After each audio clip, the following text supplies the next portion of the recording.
Assalamualaikum warahmatullahi wabarakatuh. Bismillahirrahmanirrahim. Alhamdulillahi rabbil alamin. Wabihi nasta'inu ala umuri dunya waddin. Wassalatu wassalamu ala ashrafil anbiya'i wal mursalin. Sayyidina Muhammadin wa ala alihi wa sahbihi ajma'in. Allahumma faqihna fid din wa 'allimna at-ta'wil amma ba'du. Qala al-musannifu rahimahullahu ta'ala wa nafa'ana bihi wa bi ulumihi wa amaddana bi asrarihi wa bikum fid darain amin. Bismillahirrahmanirrahim. Mari kita melanjutkan ngaji kitab Matan Isawuji. Sekarang kita akan membahas pembagian dari zati dan aradi. Sebelumnya sudah dijelaskan bahwasanya kulli itu terbagi menjadi dua. Yang pertama disebut dengan zati dan yang kedua disebut dengan aradi. Kemudian zati ini juga nanti terbagi menjadi tiga. Ada yang disebut jenis, ada yang disebut nau, dan ada yang disebut fasal. Sementara aradi dibagi menjadi dua, yaitu pertama disebut dengan khassah, yang kedua disebut dengan aradun am.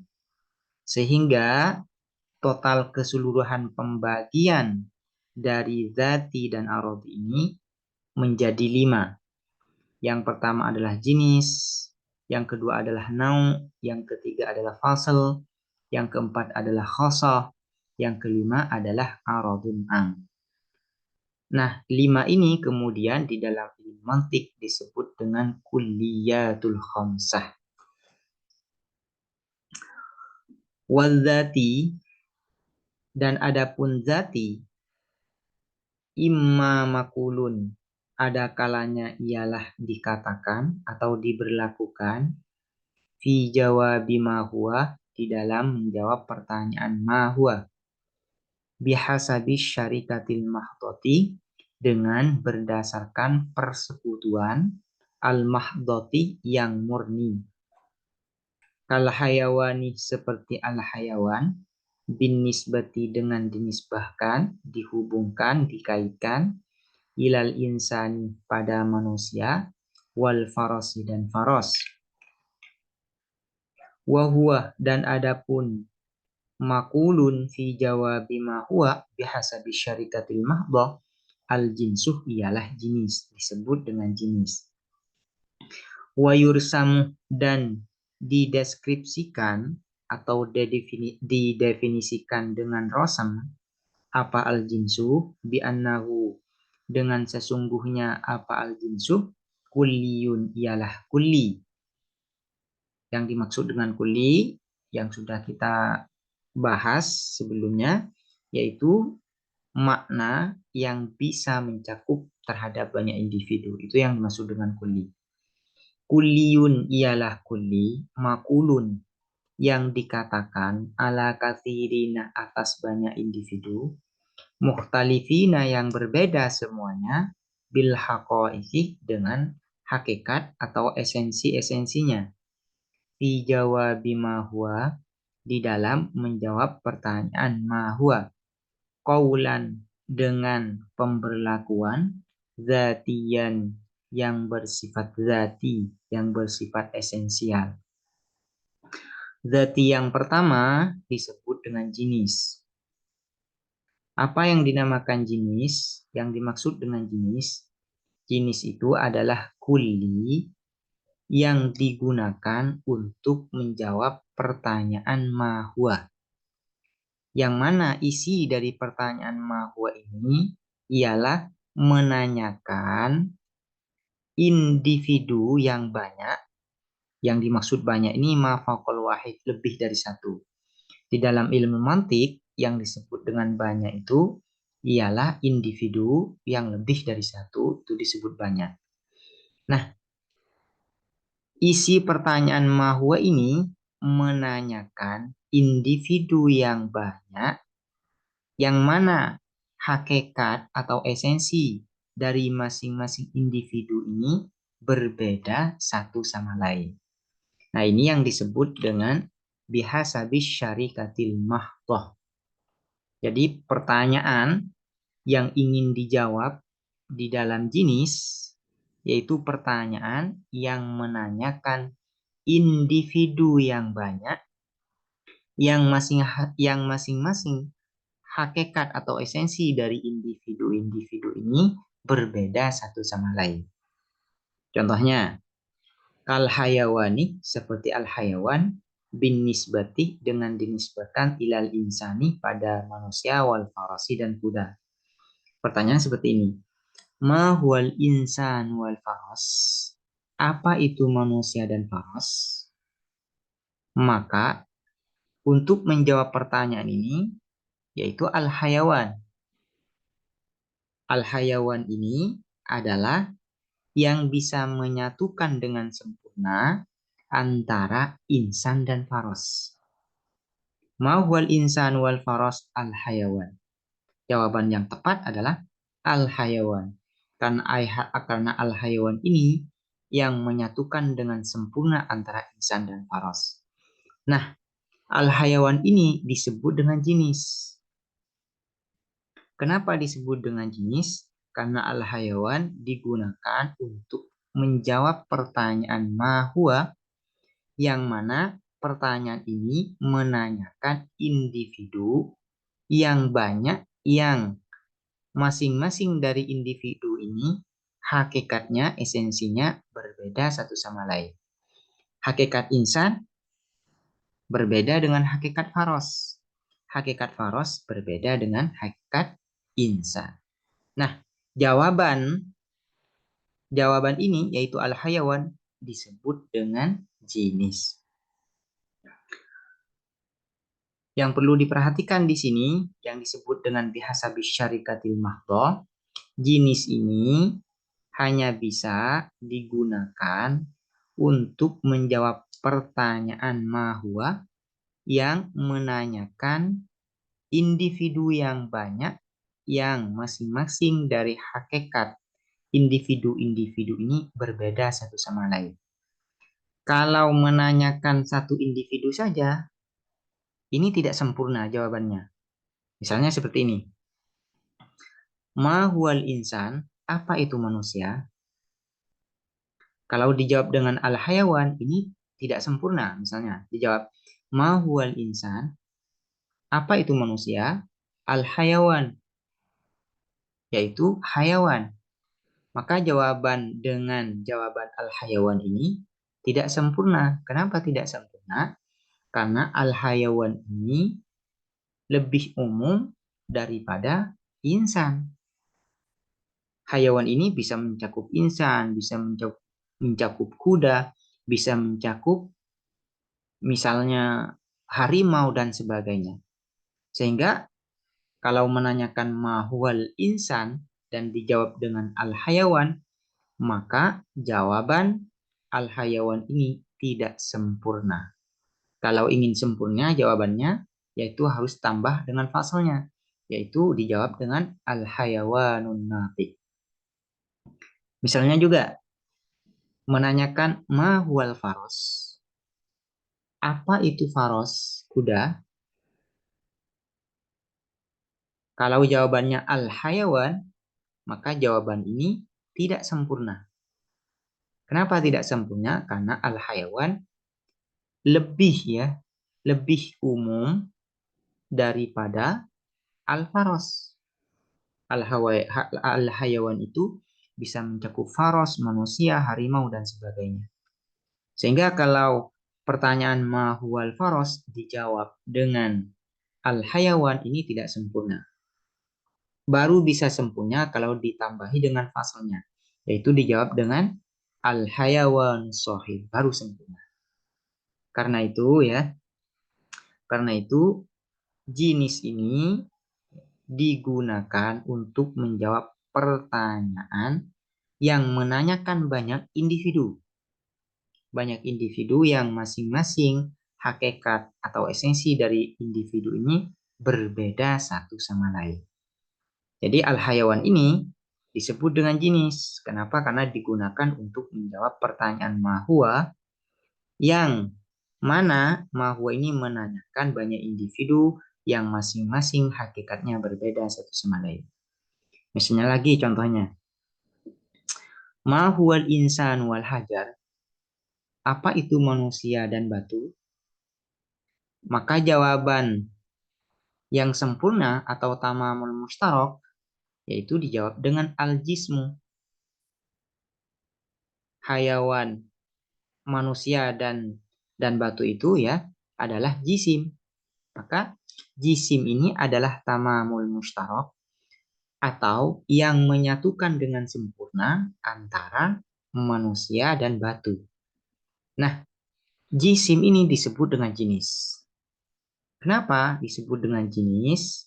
Jisim ini karena jisim ini digunakan untuk menjawab pertanyaan mahwa yang menanyakan banyak individu yang masing-masing dari individu tersebut hakikatnya esensinya berbeda satu sama lain. Esensi dari insan berbeda dari batu, esensi batu berbeda dari insan. Nah, menjawab pertanyaan ma huwal insan wal hajar dengan jawaban al-jismu, maka al-jismu ini disebut dengan jinis. Nah, ini perlu diperhatikan dengan baik ya. Kemudian, zati yang kedua disebut dengan naum. Wa imma makulun, dan ada kalanya ialah dikatakan fi jawabi ma huwa, di dalam menjawab pertanyaan ma huwa bihasabi syarikati, dengan berdasarkan persekutuan, wal khususiyati ma'an, dan kekhususan ma'an secara bersamaan. Kal insani, seperti manusia, bin nisbati, dengan dinisbahkan, dikaitkan, ila zaidin, pada Zaid, wa amrin, dan Amar. Wa huwa, dan adapun makulun fi jawabi ma huwa bihasabi syarikati wal khususiyati ma'an, an-na'u, ialah na'u, disebut dengan na'u. Wa yursamu, dan dideskripsikan atau didefinisikan dengan prosem apa an-nau, bi annahu, dengan sesungguhnya apa nau, kulliyun, ialah kulli, makulun, yang dikatakan ala kathirin, atas banyak individu, mukhtalifina, yang berbeda semuanya, bil adadi, dengan bilangan, dengan hitungan, dunal hakikotih, bukan hakikatnya atau esensinya, fi jawabi mahwa, di dalam menjawab pertanyaan mahwa. Zati yang kedua disebut dengan naum. Apa yang dinamakan naum? Naum itu adalah kulli yang digunakan untuk menjawab pertanyaan mahwa, yang mana isi pertanyaan mahwa ini menanyakan banyak individu atau satu individu ya. Ini yang disebut dengan biasa bisyirkah wal khususiyah. Kalau di dalam jenis itu kan hanya digunakan untuk menanyakan banyak individu. Kalau satu individu tidak bisa. Nah, nau bisa digunakan untuk menjawab pertanyaan yang isi pertanyaannya nih menanyakan banyak individu yang hakikatnya sama. Masing-masing individu ini hakikatnya sama, esensinya sama. Atau hanya menjawab pertanyaan satu individu saja. Ya. Wal khususiyati ma'an, ini maksudnya adalah menjawab pertanyaan yang isinya itu hanya menanyakan satu individu. Ini adalah now. Contohnya biar lebih jelas. Kal insani, seperti manusia, bin nisbati, dengan dinisbahkan, ila zaidin wa amrin. Misalnya ada pertanyaan seperti ini. Ma huwa zaidun wa amrun? apa itu Zaid dan Ammar? Maka jawaban yang sempurna untuk menjawab pertanyaan ini adalah insanun.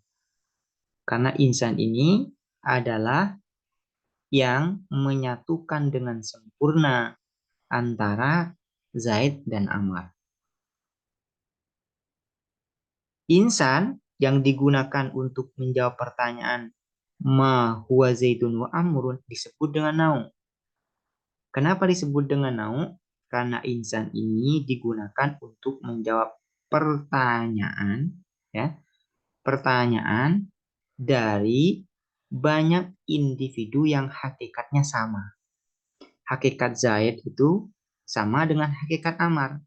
Esensi dari Zaid itu sama dengan esensi Ammar. Begitu juga dengan Ammar. Esensinya sama dengan Zaid. Nah, jawaban yang digunakan untuk menjawab pertanyaan ma huwa Zaidun wa Amrun yaitu insan disebut dengan nau. Contohnya lagi yang khususiyah. Misalnya pertanyaan ma huwa Zaidun. Apa itu Zaid? Maka jawabannya adalah insan. Zaid itu adalah insan. Nah, ini jawaban yang sempurna. Insan ini. Jawaban yang sempurna. Nah, insan ini disebut dengan nau. Kenapa disebut dengan nau? Karena insan ini digunakan untuk menjawab pertanyaan mahwa yang mana isi pertanyaannya ini hanya satu individu saja. Nah, ini yang dimaksud dengan bahwasannya naung itu bisa digunakan makulun fi jawabi mahwa bihasabi syarikati wal khususiyati ma'an. Selanjutnya, wa imma ghairu makulin fi jawabi mahwa, dan ada kalanya ialah tidak dikatakan fi jawabi mahwa di dalam menjawab pertanyaan mahwa, bal melainkan makulun fi jawabi ayyu syai'in huwa fi dzatihi, dikatakan melainkan dikatakan fi jawabi di dalam menjawab pertanyaan ayyu syai'in huwa fi dzatihi, ialah sesuatu apa, huwa adapun syai' fi dzatihi di dalam zatnya syai'. Wa huwa dan adapun maqulun fi jawabi ayyu syai'in huwa fi dzatihi alladzi ialah yang yumayyizu yang membedakan apa alladzi asyai'a terhadap sesuatu amma dari sesuatu yusyarikuhu yang bersekutu apa ma hu terhadap syai' fil jinsi di dalam jenis. Kannatiki seperti an-natik bin nisbati dengan dinisbahkan ilal insani pada manusia. Wa huwa dan adapun alladzi yumayyizu syai'a amma yusyariku fil jinsi al-faslu ialah fasal, disebut dengan fasal. Wa yursamu dan dideskripsikan atau didefinisikan dalam bentuk rosem apa al-faslu bi annahu dengan sesungguhnya apa al-faslu kulliyun ialah kulli, makulun yang dikatakan ala syai'i atas sesuatu, fi jawabi di dalam menjawab pertanyaan ayyu syai'in huwa fi dzatihi. Ayyu syai'in huwa fi dzatihi. Zati yang ketiga disebut dengan nau. Apa yang dinamakan ini? Maaf ya, salah ya. Zati yang ketiga disebut dengan fasal. Apa yang dinamakan fasal ini? Yaitu kulli yang digunakan untuk menjawab pertanyaan ayyu syai'in huwa fi dzatihi.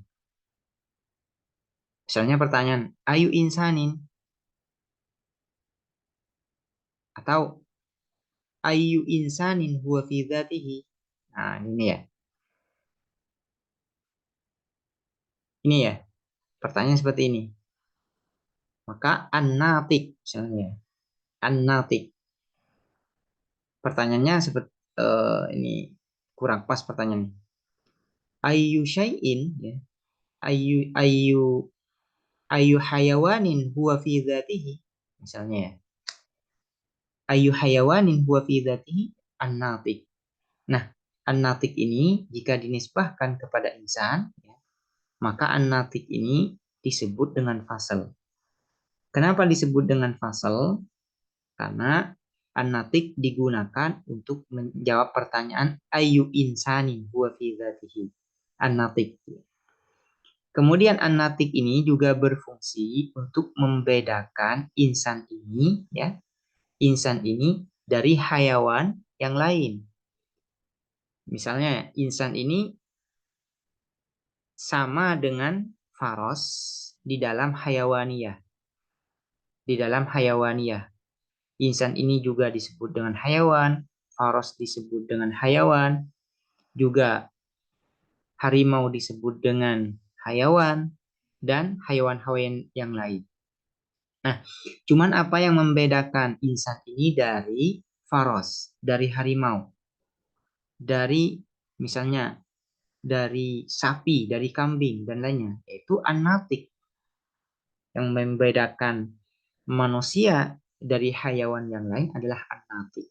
Nah, an-natik ini disebut dengan fasal. Ini adalah zati yang ketiga, yaitu fasal. Wal aradiyu, dan adapun aradi, imma ada kalanya ayam tani'ah, ialah tercegah infikakuhu apa terlepasnya aradi, anil mahiyati dari mahiyah, dari esensi. Wahwa, dan adapun adamun fikakuhu anil mahiyah al aradul lazim, ialah disebut dengan aradul lazim. Jadi aradi itu dibagi menjadi dua, ada yang disebut dengan lazim. Aulayam tani'uh, atau tidak terjegah apa infika. Wahwa, dan adapun adamu imtina'il infikak. Kalau yang pertama ini wahwa, dan adapun imtina'ul infikak anil mahiyah disebut dengan aradul lazim. Wahwa, dan adapun adamu imtina'il infikak al-mufarik, ialah disebut dengan al-mufarik, yang terpisah. Al-lazim ini artinya yang melekat, sementara al-mufarik ini yang terpisah. Jadi arodi itu dibagi menjadi dua, yaitu lazim dan mufarik. Yang dinamakan arodi lazim ialah arodi yang selalu melekat terhadap mahiyah, terhadap esensi, dan tidak bisa terlepas sama sekali. Itu yang disebut dengan lazim. Sementara yang disebut dengan arodi mufarik, yaitu arodi yang bisa, ya, yang bisa terlepas dari mahiyahnya. Yang bisa terlepas dari mahiyahnya. Artinya tidak selalu melekat dengan mahiyah. Boleh, ya. Tidak tercegah untuk terlepas dari mahiyah. Artinya boleh untuk terlepas. Ini yang disebut dengan aradi mufarid. Wa kullu wahidin, dan adapun masing-masing yang satu minhuma dari keduanya lazim dan mufarid, imma ayyaktasoh, ada kalanya ialah khusus apa wahid bihaqikotin wahidatin, dengan hakikat, dengan esensi yang satu. Wa huwa, dan adapun ma yakhtassu bihaqikotin wahidah al khasatu, ialah khasah. Kadhahiki, seperti ad-dhahik, bil quwwati, dengan potensi, wal fi'li, dan aktual, lil insani, bagi manusia. Wa tursamu, dan dideskripsikan apa khosoh, bi annaha, dengan sesungguhnya apa khosoh, kulliyatun, ialah kulli, tuqalu, yang dikatakan apa kulliyah, alama tahta hakikotin wahidatin, atas sesuatu tahta hakikotin wahidatin, yang di bawah hakikat yang satu.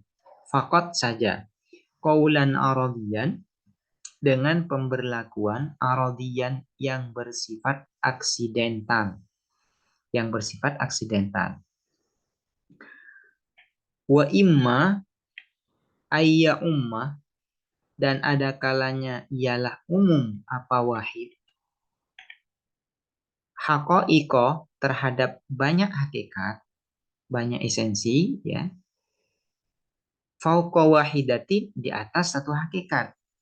Wa huwa adapun ma ya'um haqaiqo fauqa wahidah al-aradul am ialah al-aradul am.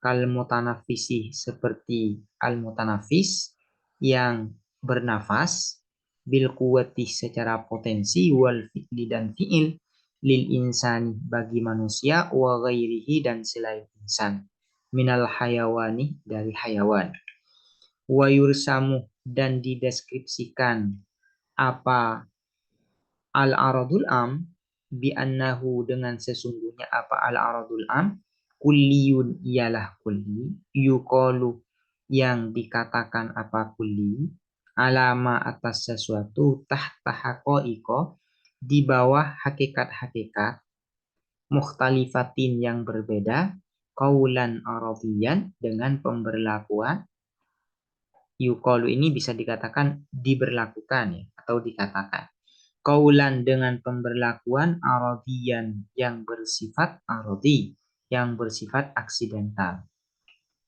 Aradi, saya ulangi lagi, aradi itu dibagi menjadi dua. Ada lazim, ada mufarid. Kemudian yang lazim dibagi menjadi dua. Ada khosoh, ada al-am. Mufarid juga dibagi dua.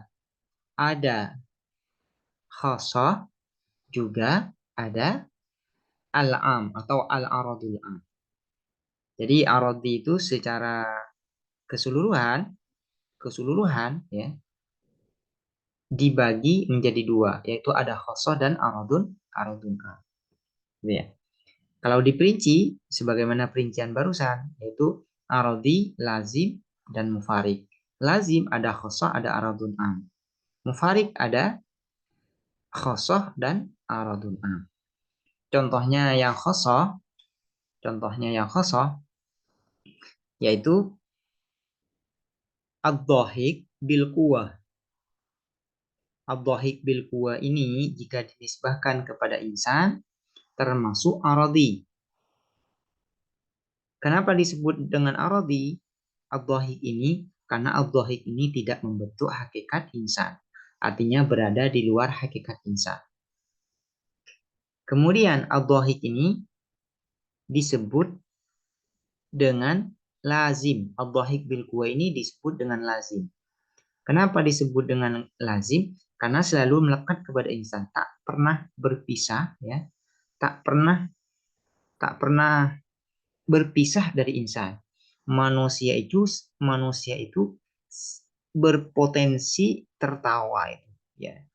Punya potensi untuk tertawa, tak pernah terlepas potensi untuk tertawa ini bagi insan. Nah, ini disebut dengan aradi lazim. Aradi lazim. Cuman aradi lazim di sini ya, aradi lazim di sini yang khosoh. Aradi lazim yang khosoh. Kemudian kadhahiki bil fi'li.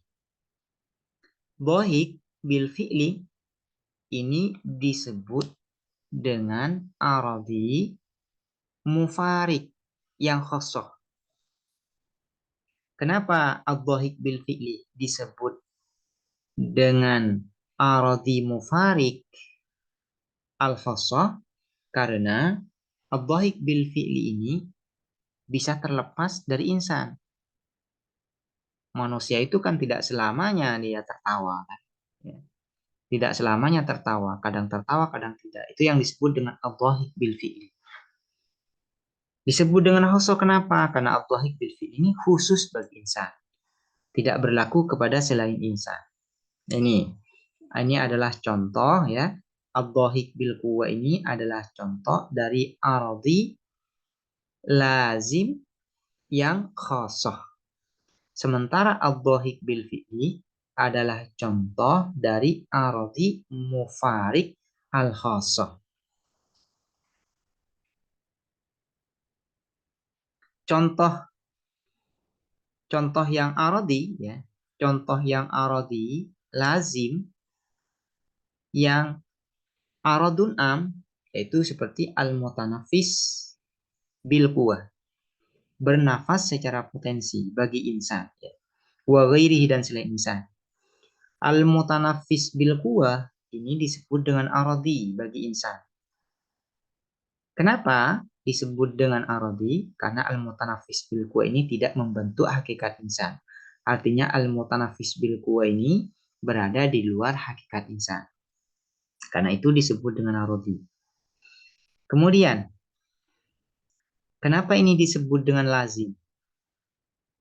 Karena mutanafis bil quwah ini selalu melekat kepada insan. Manusia itu berpotensi untuk bernafas.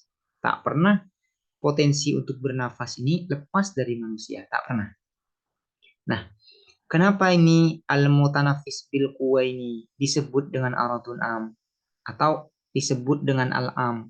Karena al-mutanafis bil quwah ini tidak hanya dimiliki oleh manusia saja, tapi juga dimiliki oleh selain manusia. Misalnya dimiliki oleh kuda, dimiliki oleh harimau, dimiliki oleh sapi dan semuanya. Nah, sapi, kuda itu juga al-mutanafis bil quwah dan lazim. Mutanafis bil quwah lazim. Memiliki potensi untuk bernafas dan potensi untuk bernafas ini selalu melekat kepada kuda, sapi dan sebagainya. Sama seperti kepada manusia. Contoh yang aradi mufarik yang al-am, aradun am, yaitu contohnya al-mutanafis bil fi'li.